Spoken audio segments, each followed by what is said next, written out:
I'm Renee Marie Smith with 50TV, a trending 50 web series about the 50 entrepreneurial women in America. Today we're in Los Angeles with Elizabeth, a 20-year TV content veteran. Thank you for joining us today, Elizabeth. I'm so excited to be here. Now, Elizabeth, our audience is meeting you for the first time. What can you share with them about yourself that no one would know from the internet or a resume? Well, one of my favorite things about myself that I honestly rarely share anymore because I've outgrown it, when I was young, I was the captain of my basketball team and I had a lifelong passion and hope that I would play professional basketball. Turns out that wasn't much of a career path for women, so I've had to put that aside and instead become a massive basketball fan. And I'm also, it turns out we're sitting, but I'm not very tall, so it was quite a challenge to find that I might have a career in basketball. I found a different career instead. You ended up in the entertainment industry. Can you share with us how that came about? I went to school trying to figure out what do you do with your career? And I was always very good at math and science and ended up majoring in economics really as a default and thought, well, I could be a banker. So I worked on trading floors for a couple years, and then when I graduated, worked at a bank and realized I'm quite good at that, but I didn't have a passion for it. And I definitely was learning if I have fun at what I do and I enjoy it, I think it's going to take it to another level. So how do you find something you're great at that you're also passionate about? So I transitioned over. I was living in Los Angeles working for Transamerica, which was a financial services company, and transitioned over to work for a studio and tried to figure out how can I use analytical skills. So I started working in sales planning groups and financial analysis where you look at how much money are movies making, and that was how I'd started in that business and spent 7 or 8 years across different studios kind of working my way up. And then during that time, I had the opportunity to work with Netflix as they were coming around. There was a time when, you all might remember this, we would rent movies at home and actually go to a store and bring them home, and Blockbuster was the starter of that. Netflix flipped the industry on its head a little bit. You could go on the internet and make a list and then they'd mail them to you. That also feels archaic. That was such an innovation that then I went to work for Netflix and had the opportunity to start there as a buyer and then spent 12 years there and really evolved my career to get to participate in and then eventually lead teams in creating content and finding what was going to attract consumers to entertainment. Now, having been in the industry now for 20 years, what drawbacks do you see to the entertainment industry? Well, I think a lot of the challenges that were existing is the entertainment industry had become pretty stagnant, that you had these major studios who were making television shows that aired on networks and made movies that went into movie theaters. And then you can rent them on a DVD or a VHS, if anyone can remember VHSs. And that was a real drawback of an inability to innovate in their thinking and start to evolve. What do consumers really want? So the advent of the internet age really helped new opportunities of how could you start to change how people watch stories, how you consume television. If you want to fall in love with a story, which is one of the oldest things of all time, if you go back to primitive civilizations, people would sit around a fireplace, right, and just tell stories. It still happens at families today. At Thanksgiving dinner, we all hear about, Aunt Maud and the horrible thing that she did last year. Storytelling is what connects humans and what we love. We're always drawn to it. So the question is, what's the best way to consume television? And that was one of the real challenges that the industry was facing of what's the right way to do it. And having everyone sit down at 8 o'clock on a Thursday night to try to watch the same program, that was going to change. And that was innovating when the internet came about.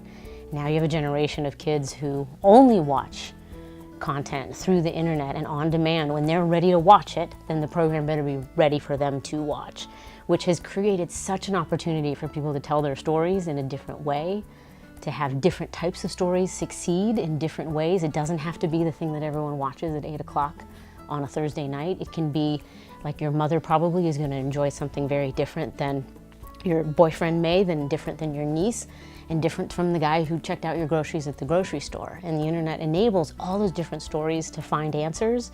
And it used to be a real challenge of the entertainment industry that I think now is so rapidly changing and innovating. And it's been just a thrill to get to be a part of that industry as that change was happening.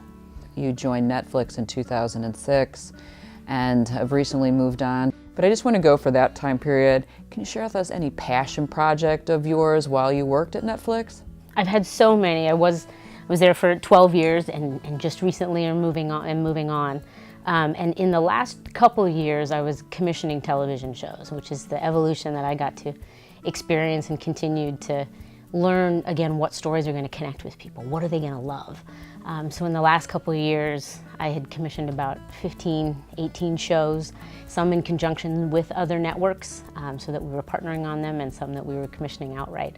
And I have to be completely honest, like your children, I really love every single one of them in their own unique way, for such special reasons. But I think one of the real moments of pride that I had in the last couple of years, there are a couple of shows that were really dominated by women. And one of the shows that we did, it's called Alias Grace, that we did in a partnership with a Canadian network. And Alias Grace is based on a novel by Margaret Atwood, who also wrote Handmaid's Tale, a dominant female writer in the 20th century, and now 21st century, as she continues. And then this book was adapted by a woman named Sarah Polley, and then the project was directed by a woman named Mary Herron and starred an actress named Sarah Gadden.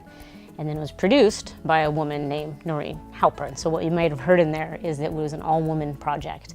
And then I had commissioned it in conjunction with a network in Canada, which was a woman. And we never realized it until we all sat down at the first day, and everyone around that table we were all women who were really excited to tell the story. And it is a story of an 1890s housemaid, that's a true story, who was accused of a double homicide.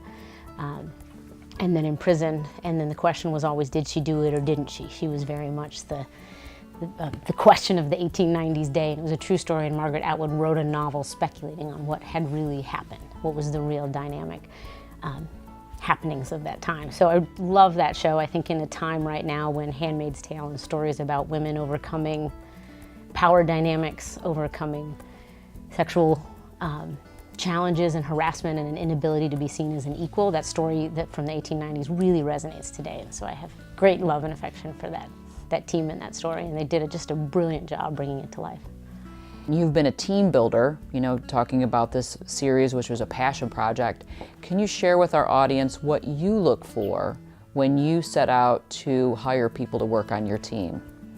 I can. It's many of the things that we just touched on, that when you say passion project, when you have a passion, exactly what had guided me, when you're passionate about what you do and you love it, you tend to do it better than anything else. What I really look for are passion, curiosity, and then a real ability to speak your mind and be willing to stand up for what you believe. And if you have those attributes together, you're going to be able to ask the right questions, to be curious enough to want to do well because you're passionate about it succeeding. I kept moving into new areas where no one had ever made television shows for the internet, so I wasn't going to hire someone who'd done it exactly, so I need to hire someone who's going to be smart enough, curious enough, passionate enough that they're going to figure out a way to get this done brilliantly.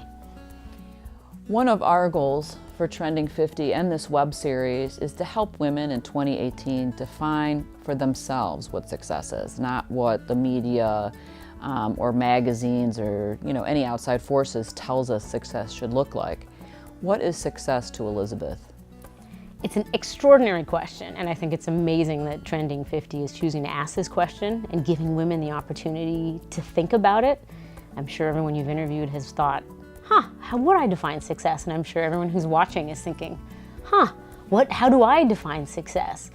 And interestingly, I think for me, it's the same things that have led me in my career and that I've gotten excited about in life. Is for me, success is doing something I love and being great at it. And that is success. It truly isn't tied to financial compensation for it or necessarily tied to being recognized. I think those things come when you are passionate and working at something that you really enjoy and love, but that to me is success, is waking every day and doing what you love and feeling like you are making a contribution that you're proud of, excited about, and really passionate about doing.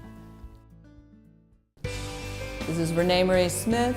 Thank you for watching 50TV, a Trending 50 web series. If you enjoyed the video, hit like and share.